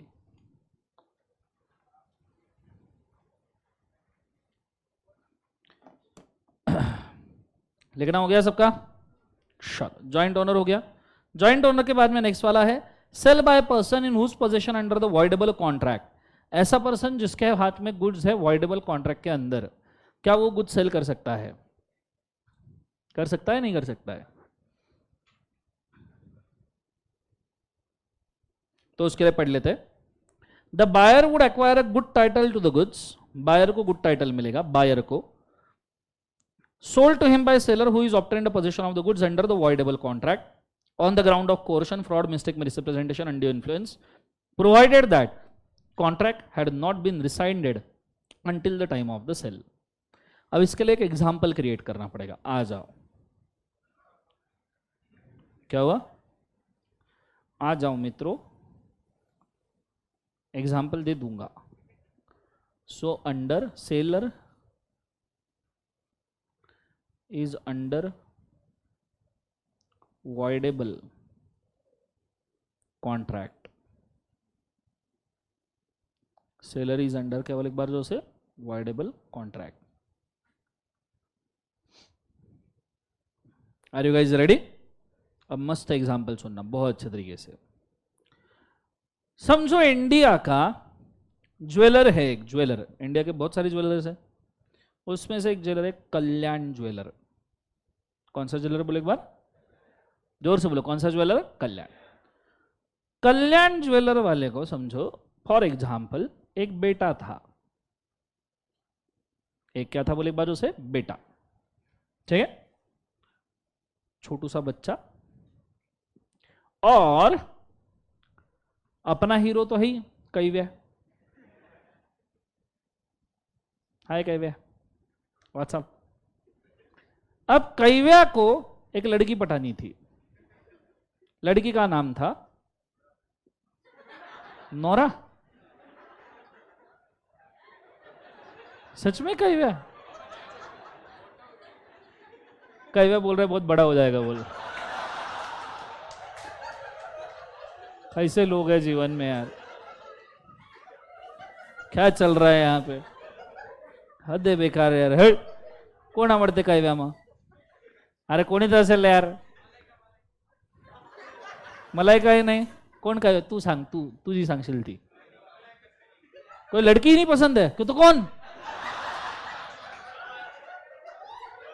ए भाई फोकस, जाने तो अपन अपने ऑर्डिनरी नाम के ऊपर आते हैं। मोगरा।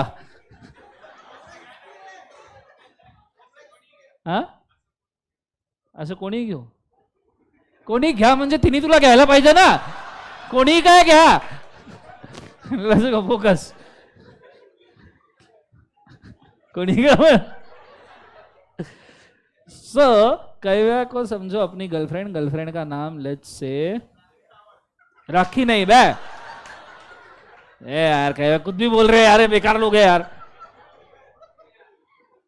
ठीक है, लेट्स टेक एन एग्जांपल। सोचते हैं, नोरा ही लेते हैं कैव्या, तेरे लिए नोरा ही ठीक रहेगी। सो कैव्या को खुद की गर्लफ्रेंड नोरा को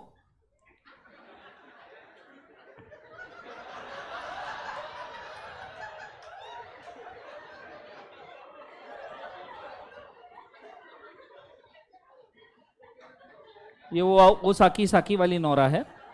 ओ साकी साकी रे साकी साकी। समझ में आ रहा है सबको? हाँ है ना? नोरा नोरा, समझ में आ रहा है सबको? हाँ है ना? फोकस। ठीक है, सो कैव्या को खुद की गर्लफ्रेंड क्या बोला एक बार? नोरा को। कैव्या ने नोरा से बात की, बोले नोरा बोले आई लव यू। नोरा बोले चल हट, जो भी था। तो कैव्या बोले देख, बोले सोच ले। नोरा बोले देख, मेरे को अगर तू कम से कम 50 लाख का हीरो का हार गिफ्ट करेगा तो मैं सोचूंगी।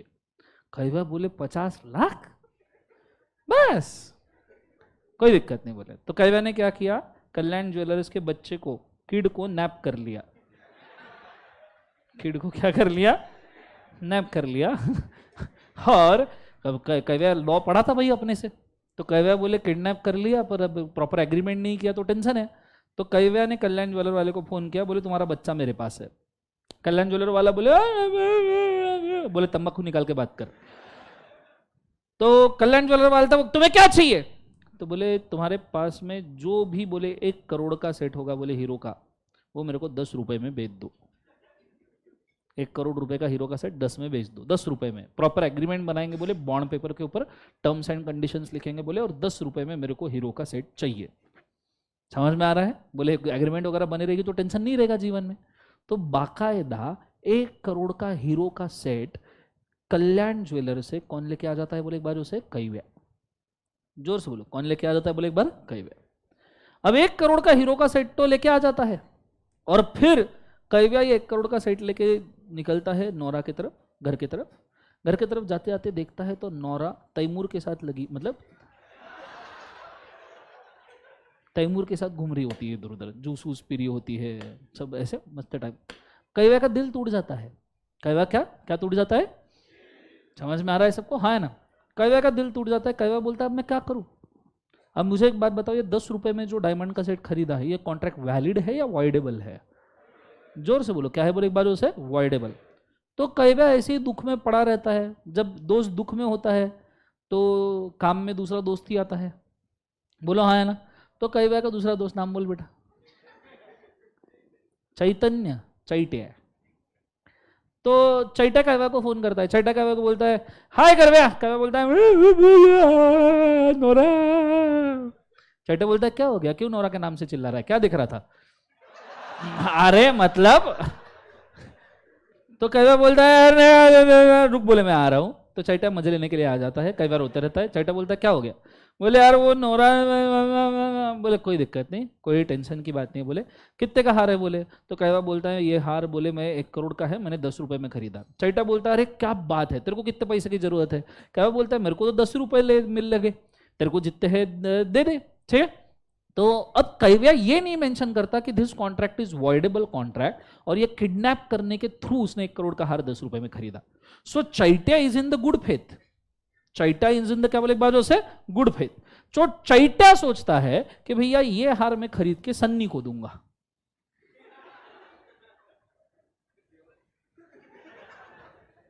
वो नहीं का डांस बेबी डॉल में सोने दी, सन्नी, समझ, देवल नहीं रे भिखारी, ठीक है। किसको दूंगा बोले एक बार, जैसे सन्नी को दूंगा। तो ये कौन है बोले एक बार, नोरा। ये कौन है, सन्नी। समझ में आ रहा है? सो गुड फेथ में ये हार चैत्या बोलता है मैं दूंगा, और ये कैव्या से ये हार परचेस कर लेता है ₹10 लाख में। कितने लाख में परचेस करता है, 10 लाख। और काय में कैसे परचेस करता है, गुड फेथ में परचेस करता है।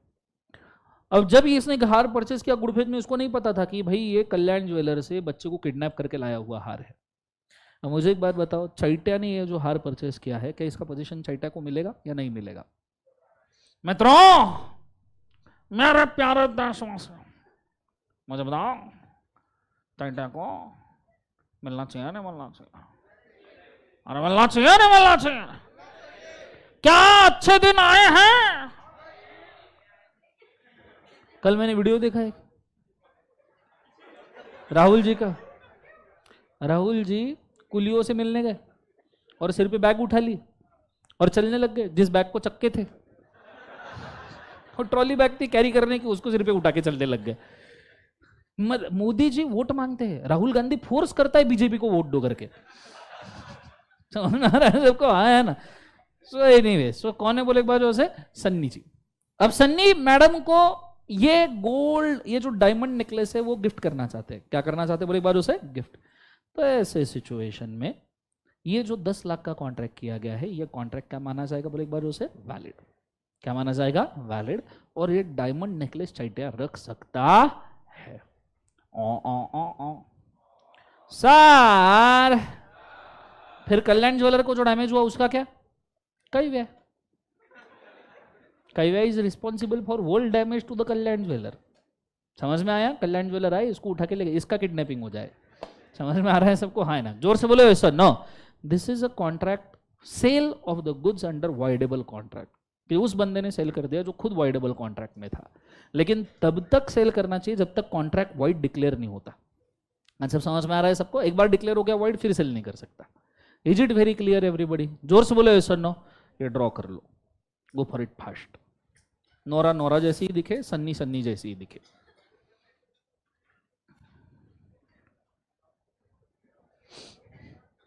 डन?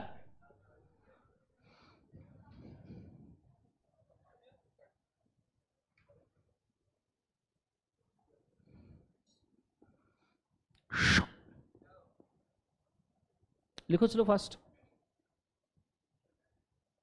लिख लिया है क्या सबने? आगे बढ़ जाऊंगा मैं? चलो ड्रॉ करो फास्ट।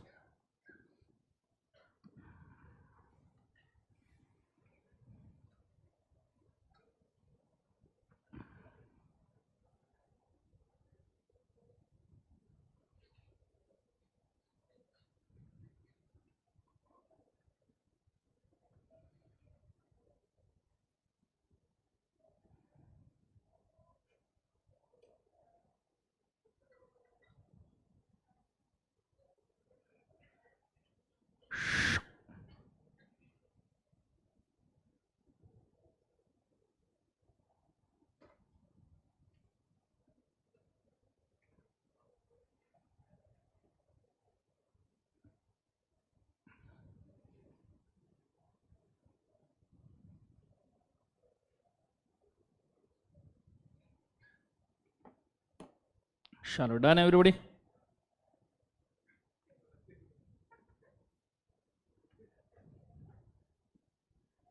बोलो हाँ, क्या ड्रॉ किया जीवन में? क्या ड्रॉ किया? नोरा ड्रॉ की? कैसे? ऐसे ड्रॉ की क्या? लग नहीं रहा मेरे को। चलो डन एवरीबॉडी? ये हो गया सबका ड्रॉ करना, नोरा सनी दोनों ड्रॉ कर लिया। चलो बहुत बढ़िया, आगे नेक्स्ट। ये होने के बाद में now sale by joint owner हो गया, sale by contract person under voidable contract हो गया। Now sale by one who has already sold the goods but continues to be in the position thereof. ऐसा बंदा जिसने already goods sell किए हैं पर ऑलरेडी उसके पास गुड्स का पोजीशन फिर भी है, ठीक है? सो इसको हम कह सकते हैं resale of already sold goods. तो इसको मैं अलग कलर से लिखना चाहूंगा। आ जाइए, ठीक है? यहां नीचे एग्जांपल लेते हैं, resale of already sold goods, resale of already sold goods, ठीक है? Are you guys ready? अरे बोलो ना हाँ या ना। Do you want to go mad? Let's go. तो एक एग्जांपल लेते हैं बहुत अच्छे से, वापस से कहे हुए।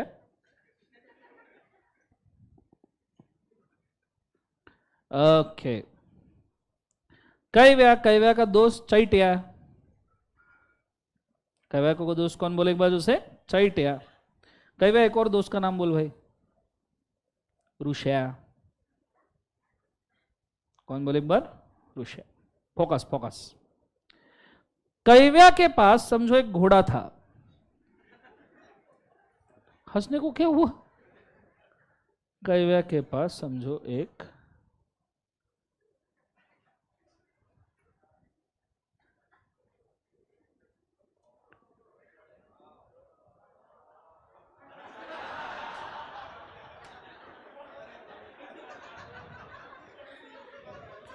कैव्या के पास क्या था बोले एक बार उसे? घोड़ा, ठीक है? समझ में आ रहा है? फोकस। सो कैव्या के पास में एक घोड़ा था और एक दिन क्या हुआ, ये घोड़ा ऐसे अस्तबल में खेल रहा था, बागड़ रहा था। This is a white horse, white, WHIT। हाँ, एक दिन ये घोड़ा अस्तबल में खेल रहा था, ठीक है? तो चैत्या आया कैव्या के घर पे भी घूमने फिरने के लिए। उसने देखा कि अस्तबल में घोड़ा वो देख। चैत्या बोले वाह क्या घोड़ा है। चैत्या को प्यार हो गया घोड़े से। तो चैत्या कैव्या को बोलता है तो कितने में घोड़ा बेचेगा? कैव्या बोलता है बिल्कुल बेचने के लिए नहीं। चैत्या बोलता है 5 लाख, कैव्या बोलता है 13। तो चैता 5 लाख का चेक फाड़ता है, इमीडिएटली देता है कैव्या को। किसको देता है बोले एक बार उसे? कैव्या को। बोले घोड़ा मेरा। कैव्या बोलता है तू घर पे जा, जस्ट थोड़ी देर में मैं घोड़ा पॉलिश वॉलिश करके तेरे घर पे भिजवा देता हूँ। अरे घोड़े को करते नहीं यार वो पॉलिश, हेयर कटिंग वगैरह, बोलो हाँ ना, तो घर पे भेजता हूँ। चैता बोलता है ओके नो प्रॉब्लम। फिर जब कैव्या घोड़े को पॉलिश करता है उस वक्त वहां पे रुषा आता है। रुषा भी घोड़े को देखता है, रुषा भी पागल हो जाता है। रुषा बोलता है क्या घोड़ा है, शानदार। रुषा बोलता है ये घोड़ा मेरे को चाहिए, कितने में देगा?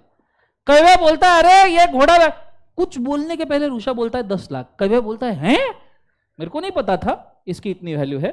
कैव्या बोलता है ओके। रुषा चेक दे देता है 10 लाख का। कितने का बोले एक बार? 10 लाख। ऑलरेडी जो घोड़ा सेल आउट हुआ है उसका। Are you understanding? अरे बोलो ना हाँ या ना। सवाल ये है घोड़ा किसके पास जाएगा? हाफ के पास 4 ऑप्शन है। हाँ Kavya, option B Chaitya, option C Rusha, option D घोड़ा भाग जाएगा। बोलो ABCD कहां जाएगा घोड़ा? बोलो किसके पास जाएगा? ए कैव्या, बी चैत्या, सी रुषा। किसके पास जाएगा?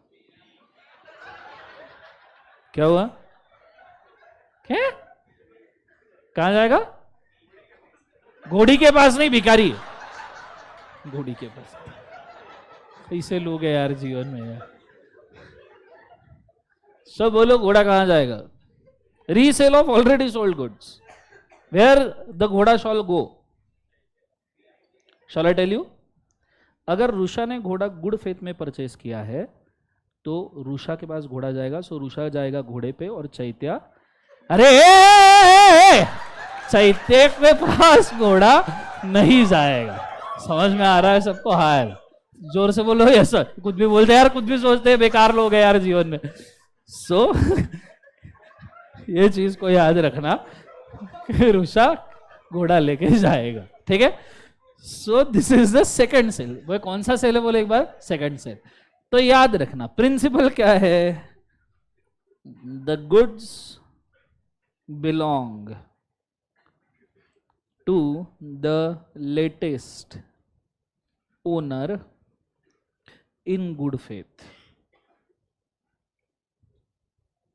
इन गुड फेथ, फुल स्टॉप। लिख लिया सबने? चलो मैं चाहूंगा ये ड्रॉ कर लो फास्ट।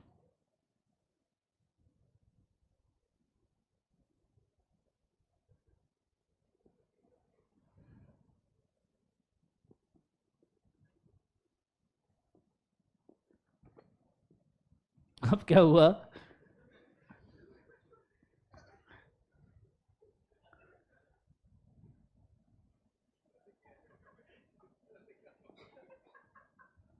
क्या?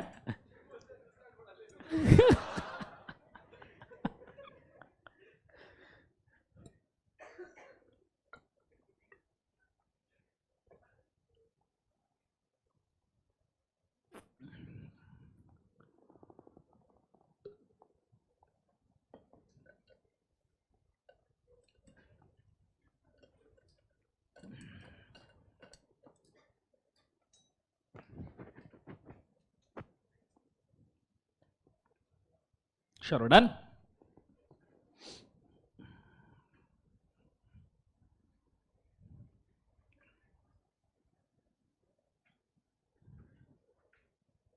Done everybody? बोलो हाँ या ना। समझ में आया सबको पक्का? बोलो हाँ या ना। ओके, तो goods belong to the latest owner who is in, क्या बोले एक बाजू से? Good faith. कंसेप्ट समझ में आया पक्का? सबने ड्रॉ कर लिया? घोड़ा घोड़े जैसे ही दिख रहा है? चलो गुड, बहुत बढ़िया। आगे ये होने के बाद में नेक्स्ट वाला, sale by a buyer obtaining position before the property in the goods vested in him. अब ये बहुत सिंपल है। बायर ने ऑलरेडी गुड्स पोजीशन में ले लिए हैं, सेल कॉन्ट्रैक्ट बाद में बन रहा है। फॉर एग्जांपल नॉर्मली अगर मैं अब तुमको बोलूं तो तुमको जो हम नोट्स डिस्ट्रीब्यूट करते हैं, हमारा साल भर का प्रिंटिंग शुरू रहता है। सो व्हाट वी डू, हम नोट्स प्रिंट करवा लेते हैं 1000 एक, तुमको ऑलरेडी डिस्ट्रीब्यूट कर देते हैं, ठीक है? और एक्चुअली हमारे बिल्स जो बनते हैं वो 1 महीने बाद या 2 महीने बाद बल्क में बनते हैं। अब बुक्स का बिल बनने के पहले हमने आपको ऑलरेडी दे चुके हैं, तो ऑब्वियस सी बात है वैलिड सेल माना जाएगा या नहीं माना जाएगा? बिल्कुल माना जाएगा। तो this is the simple one, ठीक है? तो इसको मैं सिर्फ एक बार चार्ट में मेंशन करके रखता हूं, इसमें डिस्कशन करने लायक एज सच बहुत कुछ ऐसा नहीं है, आप भी साथ साथ में लिख दीजिए। The person in possession of goods before its sale can sell such goods and create valid transfer in good faith. Create valid transfer in good faith. लिख लिया सबने?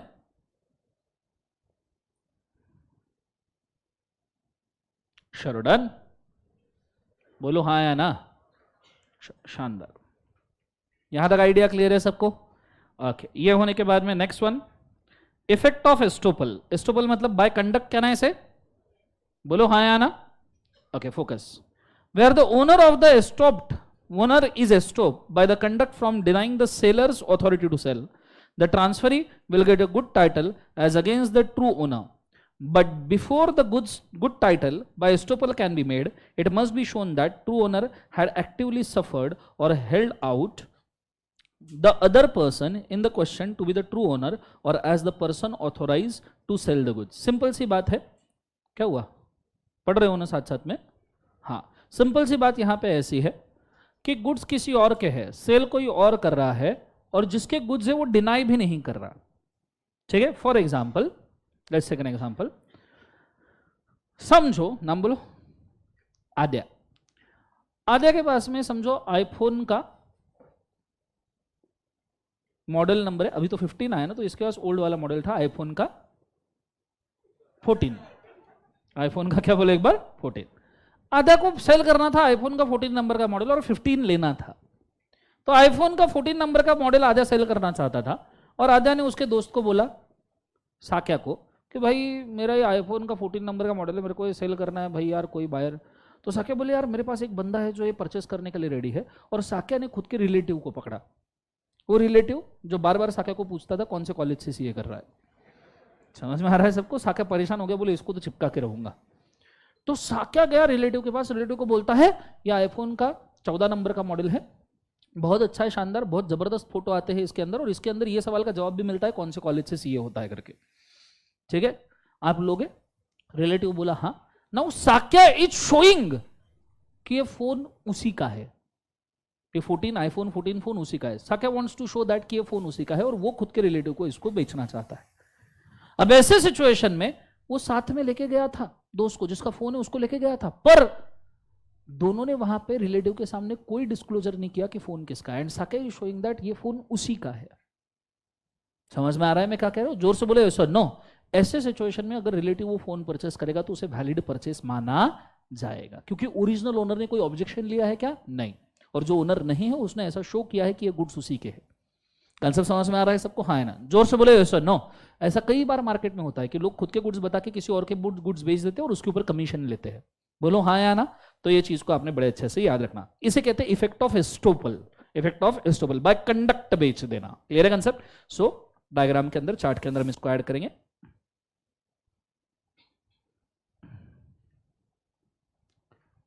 ये हो गया पर्सन इन पोजीशन। इसी के नीचे दूसरा पॉइंट ऐड कर दो। If a person represents himself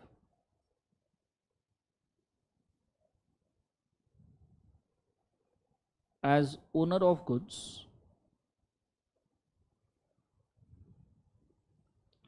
and sells them, and sells क्या बोले एक बार? them without objection of original owner,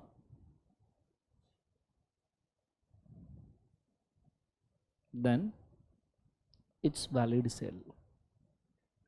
It's valid क्या एक बार? सेल। 3:38 हो गए बाप रे। It's valid sale। लिख लिया सबने? जोर से बोले सर। नो, ओके, ये चीज को आपने अच्छे से याद रखना। हम ये चार्ट को कल कंप्लीट करेंगे। जीबी सर आई गेस आ गए होंगे, आपको ब्रेक की भी जरूरत पड़ेगी। ठीक है, सो यहाँ पे आज हम काफी करते हैं। This all for today. Have a nice schedule. Thank you बोलो, जोर से बोलो। चलो good day, God bless you.